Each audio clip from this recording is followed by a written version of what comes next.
Hi everyone, welcome back to the fourth episode of the Big Fat Podcast.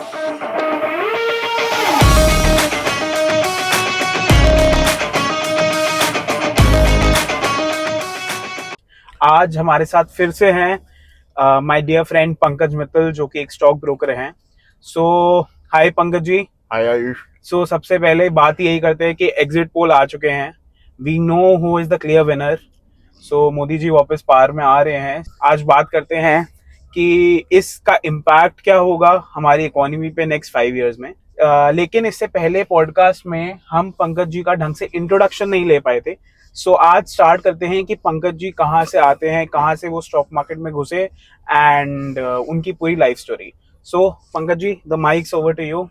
Thank you Ayush. Hello everyone. इससे पहले कि हम लोग इस वीडियो को स्टार्ट करें, मैं अपना एक डिस्क्लेमर दे देता हूं. आज इस वीडियो में हम भी कोई भी स्टॉक्स या इंडाइसेस के बारे में बात करेंगे, तो उसके बारे में जो भी हम बात करेंगे वो उसमें मेरी या मेरे क्लाइंट्स की ना पोजीशंस हो सकती हैं. तो प्लीज़ आप इस चीज़ का ध्यान रखिएगा. और अगर आप कोई भी ट्रेड करना चाहते हैं तो अपने फाइनेंशियल एडवाइजर से ज़रूर कंसल्ट कीजिएगा. और हमारा इस वीडियो बनाने का ऑब्जेक्टिव या इस वीडियो में पॉडकास्ट में आने का मेरा ऑब्जेक्टिव सिर्फ एक एजुकेशनल पर्पस है. इसमें कोई भी कमर्शियल एंगल नहीं है. और जो भी मैं इसमें आप बताऊंगा, कोई मार्केट पे अगर आयुष मेरे से कुछ पूछते हैं, कोई भी बताऊंगा, तो वो मेरे अपने पर्सनल व्यूज होंगे. और आपके व्यूज मेरे से अलग हो सकते हैं, डिफरेंट हो सकते हैं. And I reserve the full right to be wrong. Ayush, अब आपने पूछा कि भाई मेरी जर्नी कैसे स्टार्ट हुई. मेरी जर्नी स्टॉक मार्केट में ना अराउंड 16 साल पहले शुरू हुई थी. 16 साल पहले जब मेरी शुरू हुई थी, मैं कुछ एक बिजनेस के अंदर था. ओके. मैं कुछ स्टील की कुछ प्रोडक्ट से हम लोग अपना ट्रेड करते थे और इम्पोर्ट करते थे. मैं उस बिजनेस में था. बट मैं वहां से उस बिजनेस से ना थोड़ा सा थक चुका हुआ था, क्योंकि since margins were very less और प्लस सब कुछ उधार करो, ये करो वो करो. तो वहां मेरा इंटरेस्ट थोड़ा कम था. तो वहां पे मैंने धीरे धीरे ना मार्केट में पैसा डालना शुरू कर दिया था. अच्छा, मतलब आप स्टॉक मार्केट में उस टाइम पे एंटर कर अराउंड चुके थे. टाइम होगा अराउंड 2007-2008 के आसपास का. अच्छा, जब फाइनेंशियल क्राइसिस हुआ. Right. crisis हुआ. वो मेरे एंटर करने के बाद ही हुआ था. तो अच्छा. जैसे कि हम लोग मार्केट की दुनिया में ना एक चीज कहते हैं, जो हमें भी काफी टाइम बाद मेरे को समझ में आई थी, है. कि यहाँ पे देखो कोई भी आता है ना तो उसको स्टार्टिंग में थप्पड़ लगते हैं. बिल्कुल. तो वैसे ही हमें भी अच्छे खासे थप्पड़ लगे.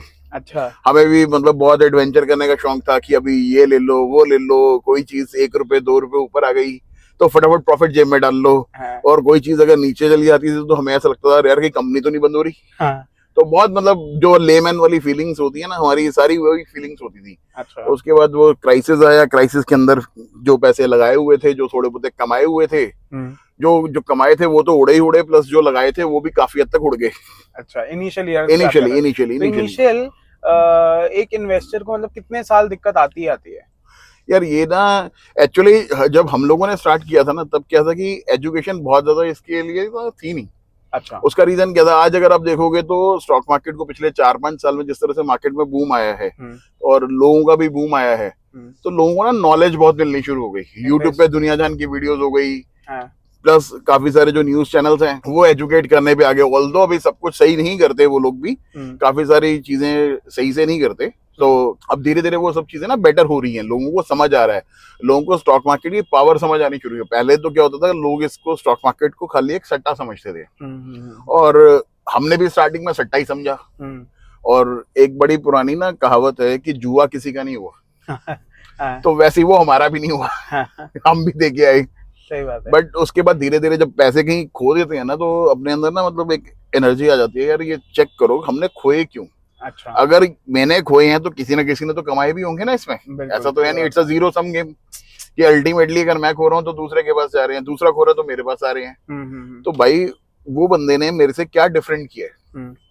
डिफरेंट अगर उसने मेरे से कुछ किया होगा तभी वो पैसे बना के बैठा है. सही बात है. और तभी हमने वो नहीं फॉलो किया होगा तभी हम गवा के बैठे हैं. सही बात है. तो उन सब चीजों पे काफी रिसर्च करनी शुरू करी. ये तो समझ में आता था कि stock market is very good. मतलब यहाँ पैसा, आप इसको प्राइमरी बिजनेस बनाएं या ना बनाएं, बट आपके पैसे जरूर इसमें लगे होने चाहिए. मार्केट के अंदर अच्छी कंपनीज के अंदर. अब बात आती है कि भाई आपको अच्छी कंपनी कैसे ढूंढनी है, कौन सा खरीदना है, किसकी खबर मिलेगी, कहीं पे कोई ऑपरेटर एक्टिविटी है, कुछ है, वो सब चीजें आपको कैसे पता चलेंगी. तो वो हमें भी नहीं आती थी. अच्छा. वो सब चीजें क्या है कि एक एक्सपीरियंस के साथ ओवर द टाइम आती हैं. कुछ गए कहीं, फिर धक्का खाया, फिर गिरे, फिर उठे, फिर in the mean time I was blessed कि मेरे को ना कुछ एक एडवाइजर्स मिल गए. अच्छा. उन एडवाइजर्स ने मेरे को सही तरीके से सजेस्ट करा, चीजें उनकी देखी समझी। देखो अपने लूप होल्स तो देखो कोई भी नहीं बताता, बिल्कुल सही बात। हमने उनके काम करने के तरीके को समझा कि यार ये काम होता कैसे है खुद, क्योंकि सिंस मैं फुल टाइम उसमें इन्वॉल्व हो रहा था तो आई वाज सेविंग टाइम, तो हम लोग उसमें स्टडी बहुत करने लग पड़े, बहुत सारी चीजें करने लग पड़े। तो वहां पे फिर हम धीरे धीरे स्टॉक मार्केट में बाय गॉड्स ग्रेस हम लोगों को सक्सेस मिलनी शुरू हो गई, हमें समझ आना शुरू हो गया, चीजें समझ आनी लग पड़ी कि क्या करना चाहिए, कैसे करना चाहिए, पैसे कैसे बनेंगे, वो सब चीजें ना साथ साथ में होनी शुरू हो गई। तो लाइफ में कभी ऐसा कोई मोमेंट आया जिसमें आप काफी मतलब स्टॉक मार्केट से डाउन फील कर रहे हो, जैसे आपके घुसते ही ग्रेट फाइनेंशियल क्राइसिस आ गया था जब पूरी मार्केट वर्ल्ड मार्केट्स डाउन थी, तो ऐसा कुछ मोमेंट आया जिसमें मतलब आपने सोचा हो कि यार अब छोड़ देते, अब नहीं करना? बहुत बढ़िया है यार। अच्छा। बहुत बढ़िया है, ये भी ज्यादा दूर नहीं जाते। मैं बताता हूँ 2018-19 के आसपास की बात है। अच्छा। 2018-19 में एक ऐसा टाइम आया था मार्केट के अंदर कि पूरी मार्केट में ना गिने चुने शेयर चल रहे थे, मतलब यू कैन से कि 4-5-10 शेयर निफ्टी के चल रहे होंगे, निफ्टी चल रही थी। बाकी पूरी मार्केट में रोज सुबह पोर्टफोलियो खोलो और ये देखो कि आज कितने उड़े हुए हैं। अच्छा। ये मैं कैश मार्केट की इक्विटी सेगमेंट की बात कर रहा हूँ, F&O की भी बात नहीं कर रहा। तो रोज सुबह उठते थे, देखते थे अच्छा आज कितने उड़े हुए हैं, कितने उड़े हुए, तब लगता था यार यहाँ पे मतलब क्या करेंगे यार, इसको लिए देके छोड़ देते हैं, कुछ और करते हैं, मल्टीपल चीजों में दिमाग लगाने की सोच थी। लेकिन फिर हमेशा दिमाग में एक चीज आती थी कि यार स्टॉक मार्केट में एक एवरेज इनकम बंदे की, समझो हमने पैसे लगाए तो पूरे साल के बाद हम अपने पैसे के ऊपर अपने बिजनेस में भी कितनी रिटर्न गिनते हैं। अगर सपोज करो हम लोग अपने बिजनेस में रिटर्न गिनते हैं 25-30% की, बिजनेस में ग्रोथ आती है या 20% की, वैसे 25% नॉर्मल बिजनेस जो ट्रेडिशनल बिजनेसेस हैं उसमें 25% की मतलब इनकम जनरेट करना ना, it's a very tough task, वो नहीं होती। और यहाँ पे अगर हम कंपाउंडिंग में देखें ना तो हम कर कर आके उतने के आसपास पहुंच जाते हैं। अच्छा। बहुत बार हम उससे ऊपर भी पहुंच जाते हैं ईयरली। हाँ, बट हम ऐसा नहीं देख सकते ना कि सपोज करो 2017 में 18 में हमने खूब पैसे कमाए होंगे, हो सकता है 2019 में मतलब 2017-18 मिडल तक का पीरियड बहुत अच्छा पीरियड था, 18 एंड तक गिन लो चलो कि अच्छा पीरियड था, यहाँ पे हमने काफी पैसे कमाए होंगे। 2019 के अंदर नहीं पैसे बने, चलो कोई बात नहीं नहीं बने। अगर हमने सपोज करो किसी साल 40% अंदर कर लिया, अगर अगले साल मेरी रिटर्न नहीं बनी या -10% भी है तो मैंने कोई लॉस थोड़ी बुक किया। सही बात है। मेरे पास स्टॉक्स पड़े हुए हैं ना, मेरे को कंपनियां पता है, मेरे पास अच्छी कंपनी है, अच्छे स्टॉक्स हैं, चल जाएंगे यार दोबारा। उसके बाद फिर वो ग्रेट कोविड आ गया। कोविड के अंदर ILR शेयर ऑफ, मतलब आपको बताता हूँ कोविड के अंदर ये स्टोरी आई थी कि सपोज करो कि मेरे पास कोई स्टॉक 2017 में मैंने 200 रुपए में लिया हुआ है। अच्छा। कोविड के टाइम पे उस स्टॉक का प्राइस आ गया हुआ था 16-17 रुपए। अच्छा, मतलब 200 रुपए से 16-17 रुपए, 90% से ज्यादा कैपिटल उसमें से वाइप ऑफ हो चुकी थी। अच्छा। बट मेरे को ये पता था कि कंपनी, क्योंकि तब सेंटिमेंटल मार्केट गिरा हुआ है, कंपनी ने कोई धंधा थोड़ी करना बंद कर दिया। और अगर कोविड के टाइम पे सबने ही मरना है, अगर कोविड सबको ही होना और सबने ही मरना है तो हार्डली मैटर ना, पैसे मेरे बेड के नीचे रखे हैं, मेरे बैंक अकाउंट में पड़े हैं या वो डीमैट में पड़े हैं, बहुत सही चीज है, मेरे को क्या फर्क पड़ता है। इतने पैसे तो हम हमेशा रख के चलते हैं ना कि कोई दिक्कत आ गई तो भाई जो इमीडिएट मोड पे 5-10 लाख 20 लाख जो समझो अपने को इलाज के लिए चाहिए होगा, उतने तो हमेशा होते ही है ना यार साइड में। ऐसा तो है नहीं ना कि पूरी की पूरी जो वेल्थ है वो पैसे उसी टाइम पे लगाने पड़ जाएंगे और अपने को बचाना पड़ेगा। और अगर सबने मरना ही तो मरना ही है ना, फिर हार्डली मैटर ना पैसे कहाँ पड़ेगा, लेके तो जाना नहीं किसी को वैसे। एंड कैन यू गेस कि मतलब उस स्टॉक का आज प्राइस क्या होगा? आज तो probably back to 200। आज उस स्टॉक का प्राइस 1500 रुपए। 1500 रुपए, सो ऑलमोस्ट कितनी % रिटर्न हो गई? मतलब अगर आप मेरे कॉस्ट से भी गिनोगे तो आज तब भी वो 8 टाइम्स हुआ है, 8x हुआ है। और अगर उसको लो से पकड़ोगे तो स्टॉक मतलब आप देखो कितना 100 टाइम्स हो गया। हाँ बिल्कुल, 100x हो गया। तो इस रिटर्न्स को कहाँ बीट कर सकते हो यार। बट ये रिटर्न्स आपकी कैसे बनेगी? पेशेंस रख के।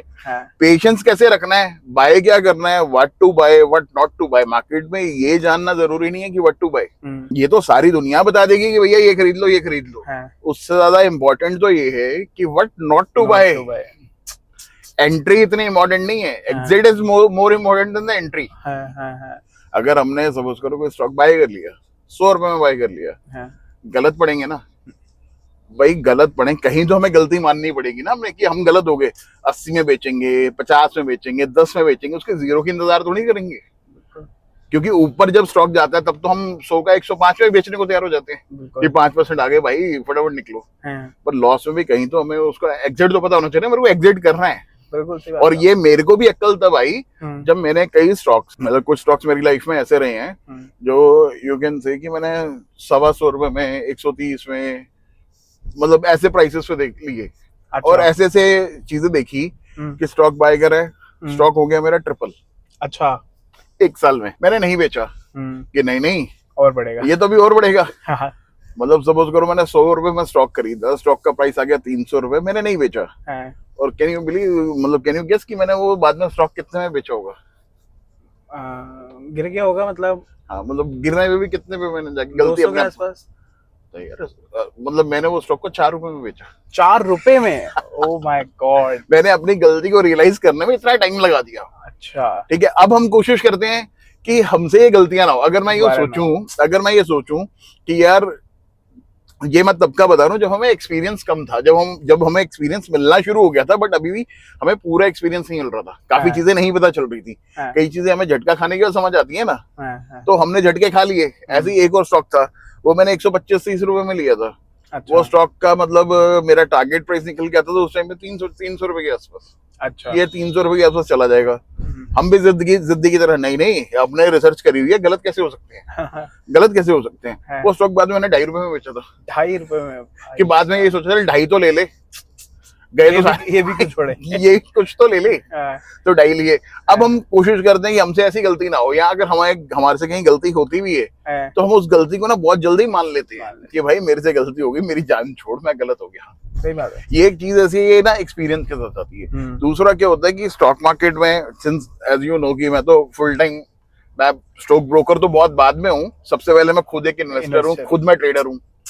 तो मैं इन्वेस्टर, और मेरा जो माइंडसेट है ना वो पूरा इन्वेस्टर और ट्रेडर वाला है। अगर मैंने कोई चीज इन्वेस्टमेंट के पर्पज से ली है तो यार मुझे उसमें अगर 5x करना है पैसा या 10x करना है तो मेरे को उसके लिए उसको पेशेंस भी रखना पड़ेगा और उसको होल्ड करना पड़ेगा। बिना होल्ड करे ना उसमें पैसे नहीं बनेंगे। अब हमने उसको होल्ड कर लिया तो हमें क्या दिक्कत है, पैसे बन रहे हैं ना, दे रहे हैं ना, स्टॉक तो रोज ऊपर नीचे होगा ही होगा ना। बिल्कुल सही बात है। तो अब तो डर ही नहीं लगता है यार, तो मतलब वो पोजीशन पे आ चुके हैं अब।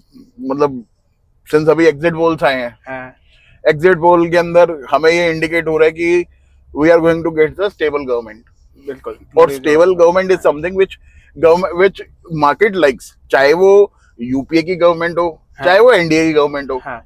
तो आप स्टेबल गवर्नमेंट उसको ही बोलोगे ना जो दोबारा री-इलेक्ट होके आता है। अच्छा, ठीक है। अब जैसे मोदी जी अगर री-इलेक्ट होके आ रहे हैं, हाँ जी, जो अभी तक एग्जिट पोल्स बता रहे हैं, तो मार्केट को क्या पसंद आएगा कि हाँ इनकी स्टेबल पॉलिसीज हैं, यही सेम सरकार आ रही है, स्टेबल पॉलिसीज रहेंगी और इसी को आगे बढ़ाया जाएगा। उससे क्या होगा, जो बड़े म्यूचुअल फंड्स हैं या फॉरेन इंस्टीट्यूशंस हैं, इन लोगों को ना इनका एक इमेज क्लियर होता है कि अच्छा ये गवर्नमेंट पिछले 10 साल में ऐसा करती आई है कि अगले 5 साल का भी इनका रोड मैप इसी तरह से रहेगा। उनको अपना इन्वेस्ट करने के लिए जो पैसा, क्योंकि उन लोगों ने पैसा डालना है, उन्होंने 1-1, 2-2, 3-3% वाली गेम तो करनी है ना, जो हम सारा दिन ट्रेडर करते रहते हैं। बिल्कुल बिल्कुल। उनके लिए तो ये कि अच्छा मैंने ये स्टॉक खरीदा, मैंने फॉर एग्जांपल कोई स्टॉक मैंने 500 रुपए में खरीदा, क्या ये स्टॉक अगले 3 साल में, 5 साल में 4 गुना, 5 गुना हो सकता है क्या? 5x 10x हो सकता है या 2x हो सकता है। क्योंकि अगर आप क्योंकि उन्होंने वो पब्लिक का पैसा मैनेज कर रहे हैं। बिल्कुल ठीक है ना, तो उनको सेफ्टी भी चाहिए। उन्होंने देखना वो हो गया, उन्होंने कहा अच्छा भाई ये गवर्नमेंट है। फॉर एग्जाम्पल अगर जैसे मोदी जी आते हैं, इनका अगर हम देखें तो डिफेंस सेक्टर के ऊपर बहुत जोर रहा है। बिल्कुल ठीक है। तो मार्केट को लगेगा अच्छा मोदी जी आए हैं, डिफेंस सेक्टर तो करेगा काम। अच्छा, तो लोग डिफेंस सेक्टर के शेयर्स को उस तरह से देखेंगे। अच्छा, ये 5 साल में, 4 साल में डिफेंस सेक्टर कितना ग्रो हो सकता है।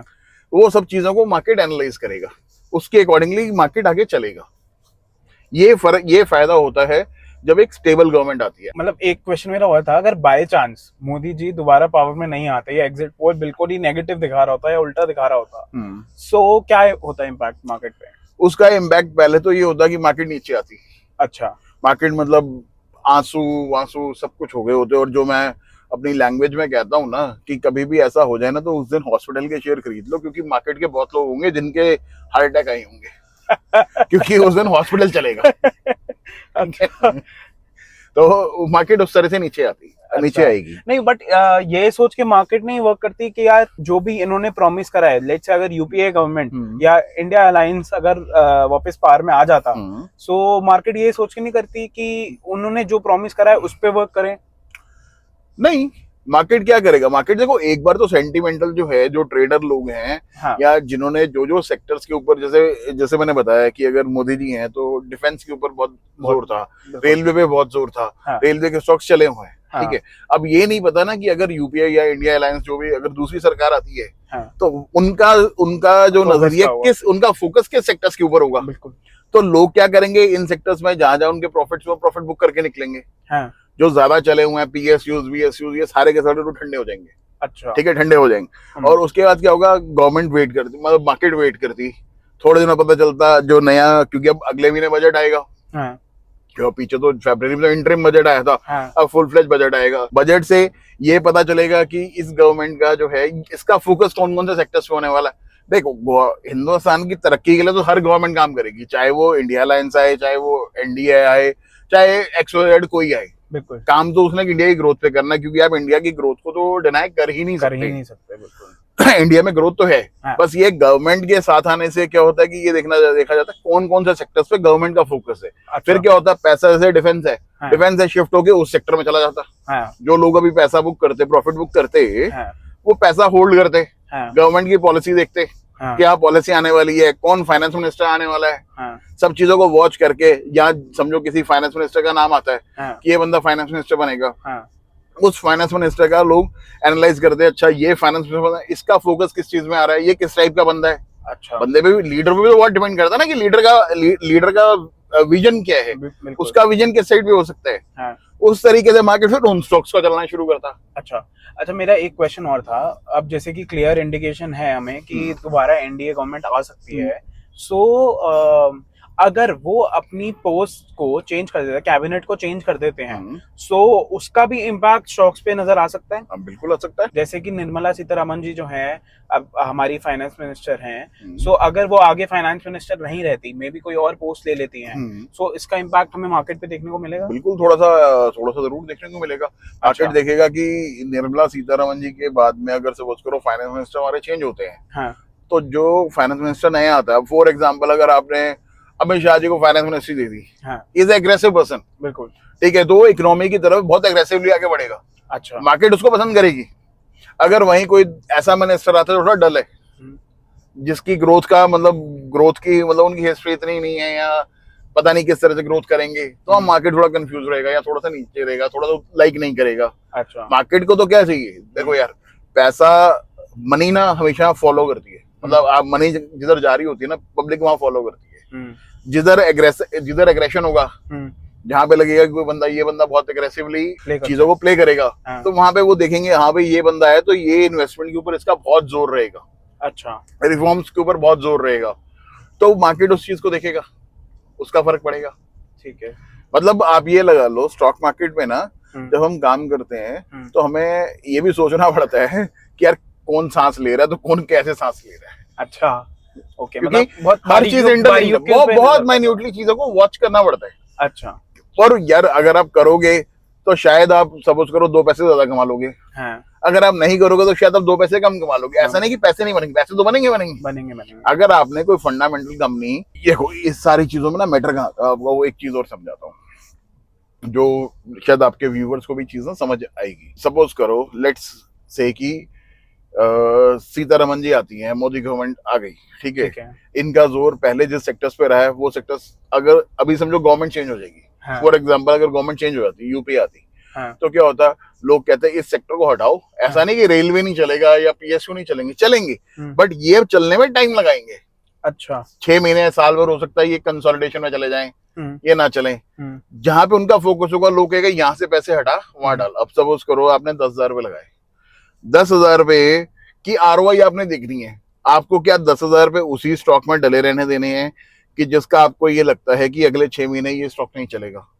अच्छा। उसके सामने अगर वो 10 के 9 आपके बाहर निकलते हैं, हाँ, तो आप 9,000 को एग्जिट हो जाएंगे, लोग 9,000 निकाल के जेब में डाल लेंगे, हाँ, कहेंगे उस सेक्टर में डाल दे जो सेक्टर मेरे को चलता हुआ नजर आ रहा है अभी। अच्छा। तो वो 9 के तो हो सकता है ना कि 13, 14 हो जाए, 15 हो जाए। बिल्कुल। वहां पे आपकी आरओआई कैलकुलेट करोगे अगर आप कि अच्छा। आपने अपने पैसे के ऊपर इंटरेस्ट किस हिसाब से निकाला, हाँ हाँ तो हाँ। आपको उसकी कैलकुलेशन ना समझ में आएगी अच्छा। कि पड़ा तो, अगर अगर किसी ने कोई बैंक खरीद लिया हाँ तो यार बैंक अच्छा है ना, बैंक में जाएगा तो है नहीं ना। हाँ हाँ। बैंक के भी समझो 10,000 लगाए, 10 के 13-14 हजार तो होंगे। बिल्कुल। अगर वो 13-14 हजार आपके एक साल में हुए, हाँ उससे बेटर अगर आपने आज उसको 10 के समझो 9 कर लिए, हाँ। 9 करके आपने उस स्टॉक में डाल दिए जो शायद आपको अगले 6 महीने में 14,000 कर देगा, 15,000 कर देगा। अच्छा। तब आप उस 15,000 को अगर वापस आपने किसी और में दोबारा डाल दिया, हाँ तो हाँ। आपने फिर अपने 20 कर लिए ना। समझ गया। आपने एक साल में अपनी रिटर्न बढ़ा ली। रिटर्न बढ़ा ली। तो अपने को स्विच कर करके। स्विच कर करके, वो जो स्विचिंग है ना, हाँ वो स्विचिंग वाला काम होता है। जब हाँ गवर्नमेंट चेंज होगी या चीजें मिनिस्ट्री जैसे बनेगी ना, हाँ। कहीं कहीं पे स्विचिंग वाला काम होगा। अच्छा ये लोग स्विच करेंगे कहाँ पे जल्दी बन जाए। अब अच्छा। मेरे को अगर पैसा बनाना है तो मैं तो हाँ ये देखूंगा ना कि यार अगर मुझे लगता है 6 महीने ये स्टॉक नहीं चलेगा, हाँ। 6 महीने मेरे को ये चलता हुआ नजर आ रहा है, मैं हम्म, 10,000 रुपए का समझो 8 भी हो जाऊंगा तो मैं 8,000 रुपए वहां पे 2,000 का लॉस बुक करके हाँ। 8,000 निकाल के इधर डालूंगा। वो ये ले पकड़ी, ये 6 महीने में 14-15,000 कर देगा अच्छा। या 12,000 कर देगा लेट से। हाँ 12,000 हुए, 13,000 हुए, हाँ। 6 महीने बाद तो ये भी ठंडा होगा ना। ये तो है नहीं कि 6 महीने बाद ये ठंडा नहीं होगा। बिल्कुल सही बात है। ये ठंडा होने लगा तो इसमें से पैसे निकाल के निकाल तब के वो चलने को तैयार होगा तो उसमें डाल देंगे ना। उसमें डाल हमने उसका एप्रिसिएशन भी खा लिया और इसका एप्रिसिएशन भी खा लिया। मतलब उतना वेट नहीं करके वेट नहीं करके स्विच करते स्विच रहे कर दो, तो हो सकता है कि ज्यादा अपने को परसेंटेज वाइज कमाई मिले। मिल जाती है। अच्छा। यही जब आपको एक्सपीरियंस आना शुरू हो जाता है ना और आप अच्छे स्टॉक्स को बाय करना शुरू कर देते हो, हाँ। तो ये एक्सपीरियंस आपका ना तब बहुत काम करता है कि मेरे को स्विच कैसे करने हैं वैसे। अच्छा। तो मतलब अभी 5 साल की ट्रेजेक्टरी देखें तो आप कहाँ एक्सपेक्ट करते हो कि स्टॉक मार्केट और इंडियन इकोनॉमी कहाँ से कहाँ तक जा सकती है? बिकॉज अगेन एनडीए गवर्नमेंट वापस आ रही है, तो आप इसको कहाँ प्रोजेक्ट करोगे कि क्या स्टॉक्स में कितना इंक्रीज आ सकता है? वो अलग बात है कि कोई नेचुरल फैक्टर्स हो जाए या फिर कुछ डिजास्टर्स हो जाए, टचवुड ना हुए, बट अगर कुछ ऐसा हो जाता है वो तो बिल्कुल अलग बात है। लेकिन जनरल ग्रोथ आपको क्या लग रही है कि क्या हो सकती है? देखो यार, अगले 5 साल की अगर हम बात करेंगे ना, हाँ। मुझे लगता है बहुत पैसा बनेगा।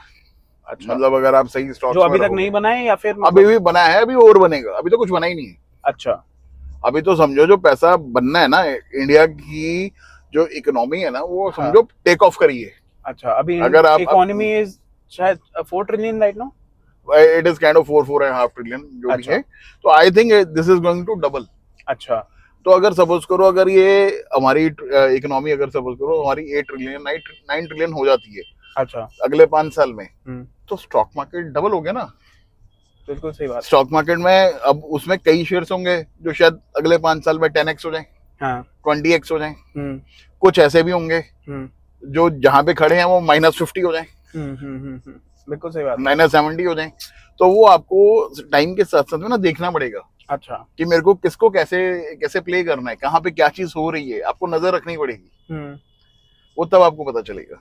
अच्छा, मेरा एक नेक्स्ट इससे फॉलो अप क्वेश्चन ये था कि 5 साल की हम जर्नी तो देख रहे हैं और इंडिया को ये भी मान के चल रहे हैं कि इंडिया 15 ट्रिलियन तक पहुंच सकता है। 10 ट्रिलियन 10 ट्रिलियन तक पहुंच सकता है। राइट। सो मैं ये जानना चाहूंगा कि अगली 5 साल बाद जब इलेक्शन दोबारा होते हैं, एनडीए गवर्नमेंट के पास अभी कोई फेस रेडी नहीं है एक सक्सेसर के लिए, मोदी के सक्सेसर के लिए, तो उसका क्या इम्पैक्ट रहेगा मार्केट पे? एंड उसको देख के क्या हमें, जैसे फॉर एग्जांपल आज हम ये सोच के चलते हैं कि अगला PM candidate from NDA government would be Nitin Gadkari ji. तो नितिन गडकरी जी का जहाँ फोकस है, जैसे रेलवे हो सकता है या फिर कुछ ट्रांसपोर्ट रिलेटेड हो सकता है, ईवी हो सकता है, जिसमें लेट्स से टाटा मोटर्स वगैरह जैसे शेयर्स हैं, वो ग्रोथ काफी उनमें आ सकती है। सो अगले बार अगर Nitin Gadkari ji as a prime minister candidate of NDA represent होते हैं, सो हमें अभी से उन शेयर्स में भी इन्वेस्ट करना स्टार्ट कर देना चाहिए या उसका इम्पैक्ट हम लोग बाद में ही उसका वेट करें? आप अभी पिछले कुछ टाइम से इंडिया में कितना घूमे हो? मतलब बाय रोड आपने कितना ट्रैवल करा है? काफी, मतलब 1000 किलोमीटर तो कर ही लिया होगा। ठीक है, मैं आपको बताता हूँ। मेरे को नॉर्मली कहीं जाना होता है ना, हाँ। अगर 500 किलोमीटर तक जाना है, 700 किलोमीटर जाना है, तो मेरी कोशिश होती है मैं बाय रोड जाऊँ। अच्छा। मैं एयर ट्रैवल या ट्रेन ट्रैवल जो है ना थोड़ा अवॉइड करता हूँ। उसका रीजन ये होता है कि मेरी कोशिश होती है मैं रोड से ट्रैवल करूंगा। रोड से जब ट्रैवल करता हूँ ना, हाँ, तो मुझे रोड नजर आती है कैसी बनी है, हाँ, रोड के दोनों साइड पे क्या डेवलपमेंट्स हो रही हैं, बिल्कुल। मेरे को वो सब नजर आता है। हम्म, तो मुझे ये नजर आता है कि पिछले कई सालों से मैं तो ट्रैवल इसी तरह से करता हूँ, हम्म, मुझे जबरदस्त इंफ्रास्ट्रक्चर में डेवलपमेंट नजर आती है अच्छा, कि इंफ्रा, इंडिया का इंफ्रा बहुत जबरदस्त तरीके से डेवलप हो रहा है। अच्छा, और अगर आपको इकोनॉमी को बूस्ट करना है हम्म, तो आपको इंफ्रास्ट्रक्चर तो चाहिए चाहिए, चाहिए, और बिल्कुल चाहिए। इंफ्रास्ट्रक्चर के बिना कुछ नहीं चल सकता। हम्म, इंफ्रास्ट्रक्चर अगर आप करने की बात करते हो तो आप उससे लोगों को मतलब एम्प्लॉयमेंट भी प्रोवाइड कराते हो, बिल्कुल। सीमेंट की खपत आती है, हम्म, आपका ट्रैवल टाइम कम होता है, फ्यूल कॉस्ट आपकी कम होती है। हम्म, ये बहुत सारी चीजें हैं जो उसके साथ कनेक्टेड है। हम्म, वो मेरे को बहुत जबरदस्त तरीके से होता हुआ नजर आता है कि अच्छा, चाहे वो बॉर्डर एरियाज हो, हम्म, चाहे मैं गया नहीं हूँ बॉर्डर एरियाज के अंदर, हम्म, बट जो हम देखते हैं बॉर्डर एरियाज हो या आपके ये जो अपना रिलीजियस प्लेसेस हैं, हम्म, रिलीजियस प्लेसेस को अगर हो, हम्म, या अगर जो कॉरिडोर जैसे दिल्ली मुंबई है, बहुत बिजी रूट है, इंडस्ट्रियल कॉरिडोर टाइप। ठीक है, ये पूरा का पूरा मतलब अगर आप अपना आपका ट्रैवल टाइम रिड्यूस हो जाता है, वो ट्रांसपोर्टेशन में सब चीज में बहुत फायदा होता है।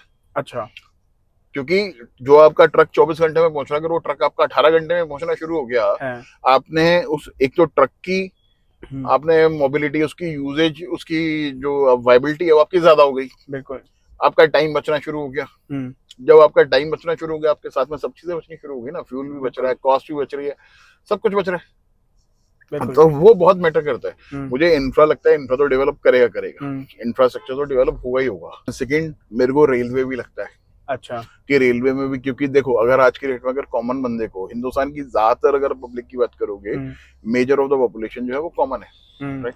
कॉमन मैन का जो ट्रैवल मोड है वो ट्रेन है। हम्म, तो ट्रेन की जो मोबिलिटी है हम्म, वो और इंफ्रास्ट्रक्चर और डेवलप होगा, अच्छा, और उसमें बेटर ट्रेन आएंगी, उसका ट्रैवल टाइम रिड्यूस किया जाएगा। अब जैसे अगर आपने देखा होगा कि आपको, आई डोंट नो कि वेदर यू नो इट और नॉट, कि एक डेडिकेटेड फ्रेट कॉरिडोर बनाया गया है। बिल्कुल। वो क्यों बनाया गया है? वो रीजन क्या है कि भाई अभी तक जो हमारी फ्रेट वाले जो ट्रेन हैं, हाँ, उनको ट्रैवल टाइम बहुत ज्यादा लगता था। हाँ, अब अगर सपोज करो हिंदुस्तान में मुंबई से वो कनेक्ट हो गया, हाँ, मुंबई में पोर्ट है, मुंद्रा में पोर्ट है, जहाँ पे जो मेजर पोर्ट्स है जहाँ पोर्ट पे सिटीज लोग है। इंपोर्ट करते हैं, हाँ, तो उनका वहां से अगर गुड्स की रीच, इंपोर्ट हो या एक्सपोर्ट हो, कुछ भी हाँ, हो, अगर वो रिड्यूस हो जाती है, हाँ, आपका टाइम बचता है। हाँ, कि बहुत चीजें, मतलब आपको बहुत चीजों में इम्पैक्ट आता है। कार्गो में भाई लॉजिस्टिक तो आपको सस्ता चाहिए चाहिए ना, हाँ, लॉजिस्टिक की कॉस्ट तो आपकी तभी सस्ती होगी ना जब आपका रूट फ्री होगा। बिल्कुल सही बात है। तो वहां तो पे आपको रेलवे में मेरे को नजर आता है बहुत। अच्छा, बैंकिंग तो मेरा मतलब फेवरेट सेक्टर है, अच्छा, मतलब बैंकिंग तो इट्स लाइक कि मेरे को खराब से खराब बाजार में भी बैंक ही पसंद आते हैं, अच्छा, क्योंकि मेरे को बैंकिंग समथिंग की जो मेरे को ये लगता है कि हिंदुस्तान को अगर ग्रो करना है तो हाँ, आपको पैसा तो चाहिए चाहिए ना, हाँ, बिल्कुल सही बात है। बिना पैसे के तो कुछ नहीं होगा। हाँ, और पैसे से सेकेंडली, पैसा बनता है। ठीक है, नहीं वो पैसे से पैसा भी बनता है, प्लस साथ में मेरे को क्या चीज लगती है कि जब से ये अपने मोदी जी की गवर्नमेंट आई, डीमोनेटाइजेशन आया, उसके जीएसटी आया, तो बहुत सारा, अगर आप पुरानी दिल्ली की मार्केट देखोगे, बहुत जगह है जहाँ पे कच्चे में काम चलता था, काला धन, काला धन जिसे ब्लैक ब्लैक हम मनी। कहते थे। आज की डेट में वो बहुत सारा जो बिजनेस है ना, हाँ, वो मैक्सिमम बिजनेस ना व्हाइट में कन्वर्ट हो गया, पक्के में बिल्कुल, कन्वर्ट हो बिल्कुल सही गया। बात है। और वो एक बहुत बड़ा रीजन है जो आप देखते हो कि हमारे हर महीने जो हम जीएसटी के नंबर्स आते हैं, हाँ, कितना जीएसटी जमा हुआ, हाँ, कितना इनकम टैक्स जमा हुआ, पूरे साल के बाद पता चलता है एडवांस टैक्स कितना आया, वो सब इंडिकेट करता है कि इकोनॉमी इज कमिंग इनटू, मतलब इकोनॉमी जो है ना वो बहुत ऑर्गेनाइज हो रही है।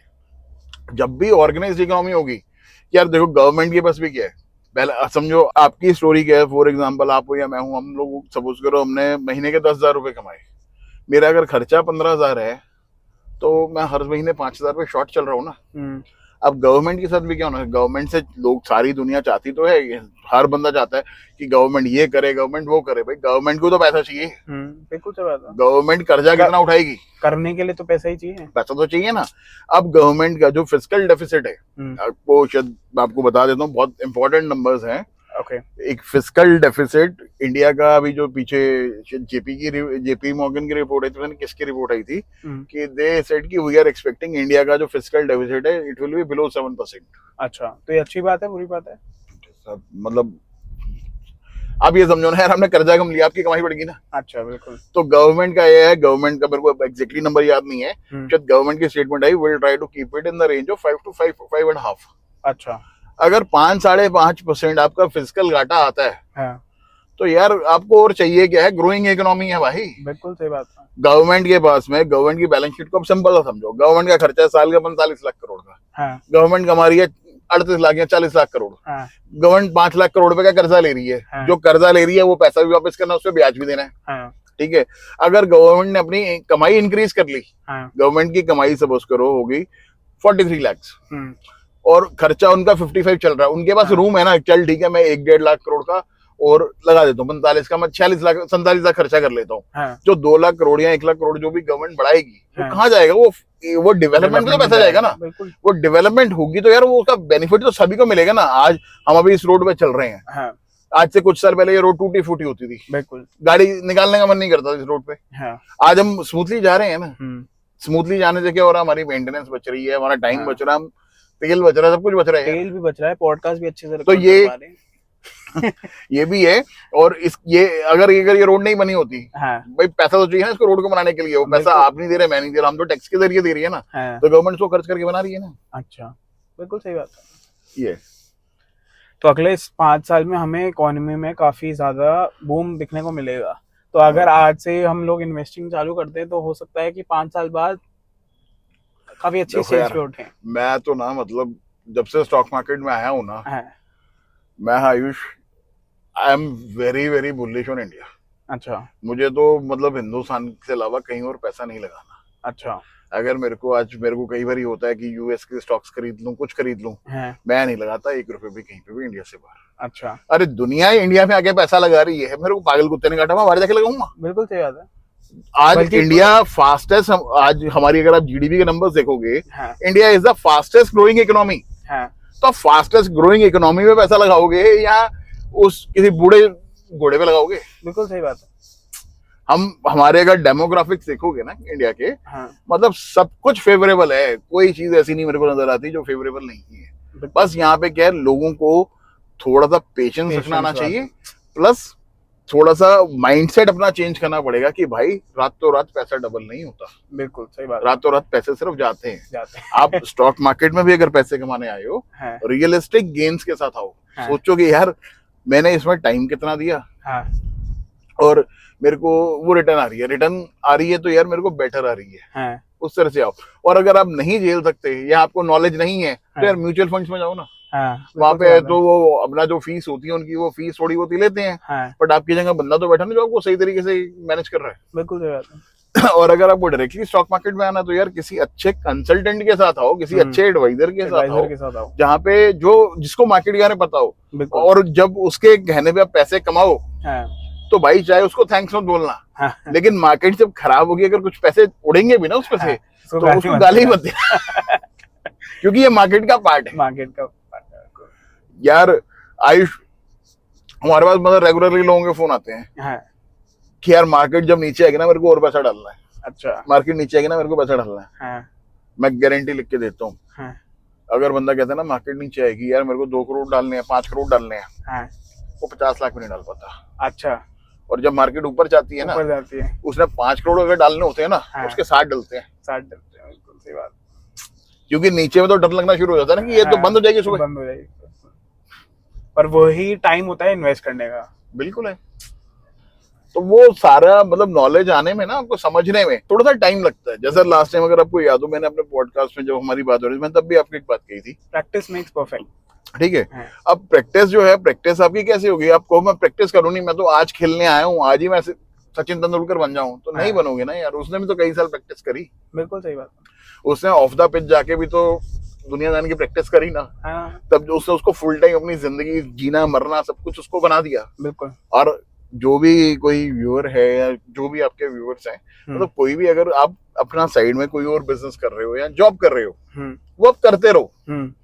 मतलब अगर आपको स्टॉक मार्केट में करियर बनाना है ना, तो करियर नहीं, अगर आपको स्टॉक मार्केट में इन्वेस्टमेंट करनी है तो आप सोचो कि मेरी जॉब वॉब तो सब कुछ मेरी वहां पे हो ही रही है, इसको मैं साइड बाय साइड से निकाल लूं, तो भैया साइड साइड निकलेंगे, पैसिव इनकम बनती रहेगी, पैसिव इनकम बनेगी। लेकिन आपको अगर आप, क्योंकि आपके पास इतना टाइम नहीं है कि आप उसकी खुद नॉलेज ले पाओ, उसको ट्रैक कर पाओ, सब कुछ कर पाओ। हाँ, तो बेस्ट है एक फाइनेंशियल एडवाइजर पकड़ो, हाँ, फाइनेंशियल एडवाइजर के साथ जाओ, हाँ, उसके कहने पे चलो, उसके एडवाइस पे चलो, हाँ, टेस्ट करो कि फाइनेंशियल एडवाइजर सही भी है कि नहीं है। हाँ, वो खुद कितने पैसे लगा के बैठा, खुद भी काम करता है नहीं करता, बिल्कुल सही या बात। कहीं 10-20 हजार की नौकरी कर रहा है, हाँ, सही बात। वो सब कुछ चेक करो। हाँ। अगर आपको समझ में आए हाँ, तो करना। कि वो कितना फंड को एक्चुअली में मैनेज करते हैं, ताकि आपको एक वो- आइडिया हो जाए कि यार कि क्या इन्वेस्टर्स जो है या फिर जो एडवाइजर है वो जेन्युइन भी है या नहीं। वो आयुष, वो क्या होता है कि जो बंदा स्टॉक मार्केट में आता है ना, हाँ, देखो अगर आप किसी बंदे से 10 दिन बात करोगे ना, उससे बात करोगे ना, तो आपको समझ आना शुरू हो जाता है कि ये बंदा नॉलेज कितनी है। की नॉलेज कितनी है। हाँ, अगर उस बंदे को नॉलेज है हाँ, तो आपको करने देगा, हाँ, अगर उस बंदे को नॉलेज नहीं है हाँ, तो नहीं करना, नहीं करना ना। बिल्कुल सही अगर बात उसको सपोज करो कि बंदा 10,000 की 20,000 की नौकरी कर रहा है, है। हाँ, यार अगर उसको खुद को नॉलेज होती है वो अपनी नहीं कर लेता, वो 20,000 की नौकरी कर रहा होता। सही बात है। मतलब उसके कहीं ना कहीं कमी है ना। हाँ, plus future and option segment से बिल्कुल दूर रहो। अच्छा, फ्यूचर एंड ऑप्शन सेगमेंट में ब्रोकर पैसे कमाता है। मैं स्टॉक ब्रोकर होने के बावजूद ये बात कह रहा हूँ, हाँ, फ्यूचर एंड ऑप्शन से दूर रहो। हाँ, अगर आप चाहते हो कि आपके ब्रोकर के पैसे बने हाँ, तो फ्यूचर ऑप्शन कर लो। हाँ, अगर आप चाहते हो आपके पैसे बने हाँ, तो कैश सेगमेंट, इक्विटी सेगमेंट में अच्छे स्टॉक्स को बाय करो। हाँ, समझ गया। अच्छा, आप इस 5 साल में क्या, मतलब ऑब्वियसली इसके नीचे मैं डिस्क्लेमर वाली लाइन जरूर डालूंगा, तो आप क्या कुछ स्टॉक्स को देखने का या कोई सेक्टर्स को देखने का आप क्या मतलब प्रिडिक्ट करते हैं कि इन सेक्टर्स में तो ग्रोथ मतलब निश्चित है। बैंकिंग, अच्छा, एनबीएफसीज, ठीक है। क्योंकि अभी इंटरेस्ट रेट कट होने शुरू होंगे। अच्छा, जब इंटरेस्ट रेट कट्स होंगे ना, हाँ, तो अब देखना मार्केट कैसे भागता है। क्योंकि मार्केट में पैसा आ जाएगा, मार्केट में पैसा, फंड का फ्लो होता आएगा, और इट अच्छा, इज ऑन द कार्ड्स। मतलब 2-4 महीने आगे पीछे वाली कहानी है, इंटरेस्ट रेट कट आने वाले हैं। आने वाला है। ठीक है। और कोई भी इकोनॉमी में अगर ग्रोथ आती है ना, हाँ, तो किसी भी कंट्री हो, कुछ भी हो, ग्रोथ आती है लो इंटरेस्ट पे। अच्छा, मतलब हाँ, अगर बिल्कुल, लोग मुझे कहें ना, जैसे पहले 9%, 10%, 9-9.5% में भी एफडी होती थी, हाँ, आजकल बैंक की एफडी 7% पे होती है। हाँ, तो मेरे को तो यार ये चीज समझ में आती है कि आने वाले टाइम में ये एफडी के इंटरेस्ट रेट जो है ना, सारे डिक्रीज होने, ये इंक्रीज तो नहीं होने वाले। अच्छा, इंक्रीज अगर होगा तो टेम्परेरी कोई इंक्रीज हुआ तो बात अलग है, हाँ, अदरवाइज ये डिक्रीज मोड में ही चलेंगे। अच्छा, क्योंकि आपको इकोनॉमी में बूम चाहिए। बूम चाहिए, बिल्कुल। बूम तभी आएगा जब सस्ता पैसा मिलेगा, जब लोगों को पैसा मिलना आसान हो पैसा मिलना आसान होगा, प्लस पैसा सस्ता मिलेगा। सस्ता मिलेगा। देखो यार, 100 में से 99 लोग तो पैसे वापस करते हैं, हाँ, एक ही तो चोर मिलता है। हाँ, जो बड़ी सीधी सी बात है। हाँ, अब अगर सपोज करो मेरे को सुबह पैसा चाहिए, हाँ, तो मैं पैसा तब लूंगा ना, मैं कहूंगा यार अच्छा अगर मेरे को पैसा 6% में मिलता है साल के ब्याज पे, यानी कि आधा % का महीने का ब्याज हुआ, हाँ, अगर मैं इस पैसे से 2% महीने निकाल लूँ तो 1.5% मैंने महीने का निकाल लिया। हाँ, अगर मेरे को वो पैसा ही समझो 1% में मिलेगा, हम्म, तो मेरी आरओआई वीक होगी ना, बिल्कुल, तो मैं नहीं उठाऊंगा। तो ये चीज है। तो इंटरेस्ट रेट्स कम होने वाले, बैंकिंग, एनबीएफसीज, ये मेरे को लगता है। डिफेंस सेक्टर मेरे को लगता है, मेरे को कंज्यूमर, जो कंज्यूमर गुड्स है, कंज्यूमर ड्यूरेबल तो नहीं, कंज्यूमर सेक्टर मेरे को लगता है।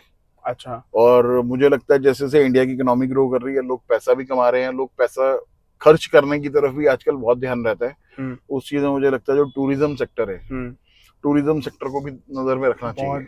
नहीं, जैसे टूरिज्म सेक्टर्स में शेयर्स कौन से, मतलब जो होटल्स वगैरह, होटल्स हो गए, आपका एयरलाइंस हो गई, अच्छा, ये सारे हो गए, और इंफ्रास्ट्रक्चर ऑब्वियसली। इंफ्रास्ट्रक्चर तो मतलब इंफ्रास्ट्रक्चर तो चाहिए यार, बिल्कुल। इंफ्रास्ट्रक्चर के बिना कुछ है ही नहीं। बिल्कुल, इंफ्रास्ट्रक्चर तो डेवलप होना ही होना है। हो सकता है कि इंडियन गवर्नमेंट अब टूरिज्म को प्रमोट भी करने लग जाए, जो बाहर से लोग टूरिस्ट बन के आना चाहते हैं इंडिया में। यार बहुत आते हैं। मैं मतलब बताऊं आयुष, मैं बहुत लोगों को जानता हूँ जो इंडिया से बाहर घूमने जाते थे ना, हाँ, आजकल कहते हैं यार पहले इंडिया देख लो। सही बात है।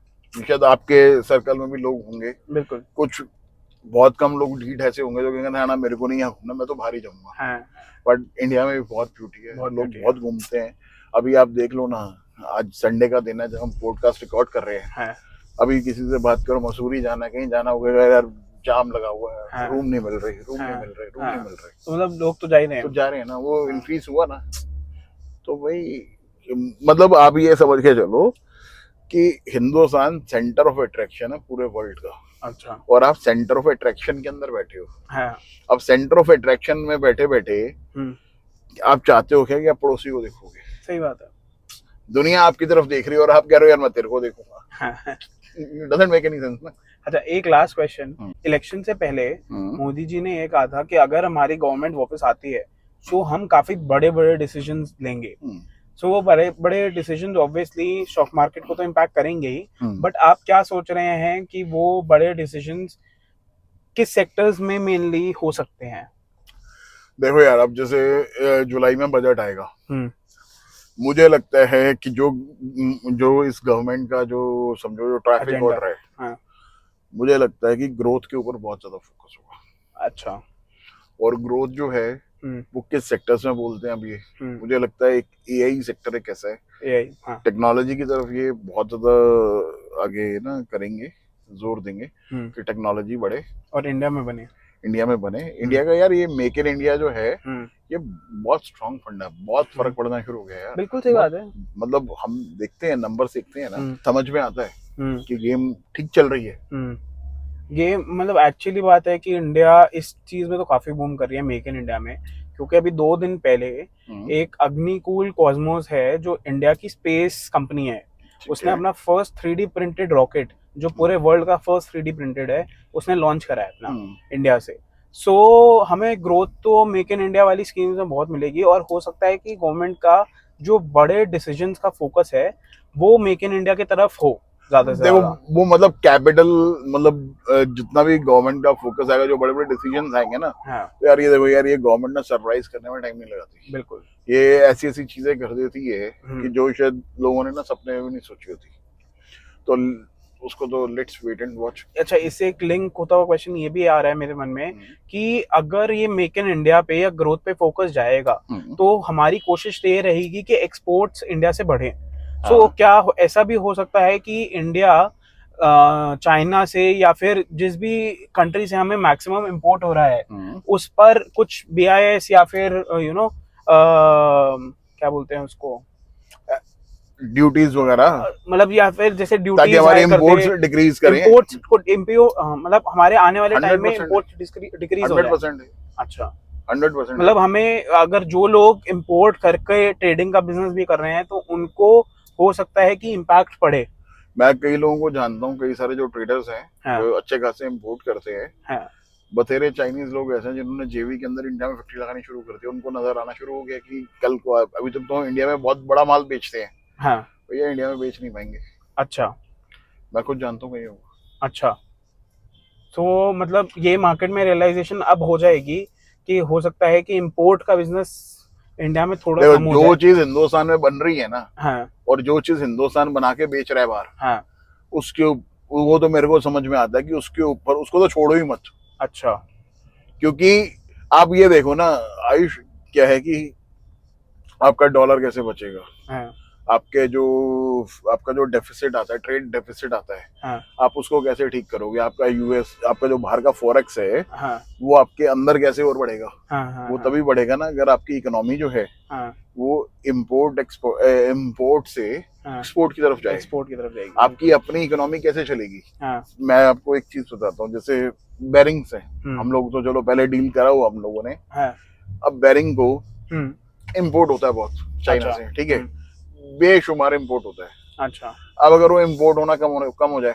हाँ, इम्पोर्ट कम होना हो जाए, इम्पोर्ट कम होते होते हाँ, वो एक्सपोर्ट की तरफ और इंक्रीज हो जाए, हाँ, तो अब हमारा इम्पोर्ट जो है वो डिक्रीज हो जाए, हाँ, और हमारा एक्सपोर्ट इंक्रीज हो जाए, हाँ, जब ये दोनों चीजों पे होनी शुरू हो जाएंगी, हाँ, तो यार हमारा जो फॉरेक्स रिजर्व्स है हाँ, वो भी तो इंक्रीज होने शुरू हो जाएंगे बिल्कुल ना। सही बात है। आज चाइना के पास इतना पैसा कैसे है? हाँ, क्योंकि डॉलर, चाइना एक्सपोर्ट इकोनॉमी है, बिल्कुल सही बात वो है। सब कुछ बनाता है, सबको बेचता है। हाँ, हम लोग सारी दुनिया क्या है, सारी दुनिया का भाई चाइना का सबसे ज्यादा डॉलर कैसे आ गया? हाँ, सारी दुनिया उसको डॉलर दे के माल खरीद रही है, उसका पैसा है, वो ज्यादा बन रहा है। हाँ, और ये भी एक फैक्टर है, मतलब जो मैं भी रिसेंट मेरी चाइना की ट्रिप थी, मुझे वहां पता लगा कि चाइनीज जो लोग होते हैं वो मतलब एथिस्ट होते हैं, वो किसी भगवान में नहीं मानते। तो मुझे किसी ने वहां के किसी लोकल चाइनीज बंदे ने बताया कि उनका भगवान वो बोलते कि हमारा भगवान डॉलर है। हाँ, हमारे लिए सिर्फ डॉलर मतलब रखता है और कुछ नहीं। बिल्कुल है। तो मतलब हो सकता है कि इंपोर्ट वाले बिजनेस में थोड़ा हमें गिरावट मिले अब बट जो भी लोग एक्सपोर्ट कर रहे हैं या फिर नई इंडस्ट्री सेटअप करना चाह रहे हैं, क्योंकि मैन्युफैक्चरिंग डोमेन इंडियन गवर्नमेंट बहुत ज्यादा प्रमोट कर रही है। देखो अब इसके साथ साथ मैं आपको चीज इंडिया का सबसे बड़ा जो इम्पोर्ट का बिल जाता है ना, हाँ वो जाता है क्रूड ऑयल का। क्रूड हम लोग तेल इतना इम्पोर्ट करते हैं, चाहिए। हाँ गवर्नमेंट जो रिफॉर्म्स आएंगे या जो नई पॉलिसीज आएंगी या जो बूम भी आएगा, हाँ मुझे लगता है ईवी के अंदर ईवी बहुत पे बड़ा काम होगा। ईवी पे क्योंकि या गवर्नमेंट ये चाहती है हाँ कि हमारे इम्पोर्ट्स जो है ना, मतलब हमारा क्रूड से, हाँ क्रूड की इम्पोर्ट हमारी मिनिमाइज हो, क्रूड पे डिपेंडेंस कम हो जाए। डिपेंडेंस कम हो जाए हमारी हाँ, क्रूड से। हाँ तो जब क्रूड से हमारी डिपेंडेंस कम होनी शुरू हो जाएगी, हाँ तो हमें ऑटोमेटिकली हमारा डॉलर बचना शुरू हो जाएगा ना। बिल्कुल सही बात है। तो गाइस आज हमने काफ़ी बात करी रिगार्डिंग 5 ईयर प्लान। हो सकता है आने वाले 1 मंथ में 2 मंथ में हमें ग्रोथ देखने को मिल जाए या बजट के आसपास भी हमें काफ़ी चीज़ें सुनने को मिले। सब तब हम कुछ और ट्राई करेंगे कि हम पंकज जी को दोबारा इस पॉडकास्ट में बुलाएं और देखें कि बजट के आसपास स्टॉक मार्केट में क्या ग्रोथ मिल सकती है। सो आज के लिए इतना ही। Thank you for watching and do like subscribe and share this video जो भी लोग हैं स्टॉक मार्केट में interested. And thank you for watching this episode. See you in the next one. Thank you.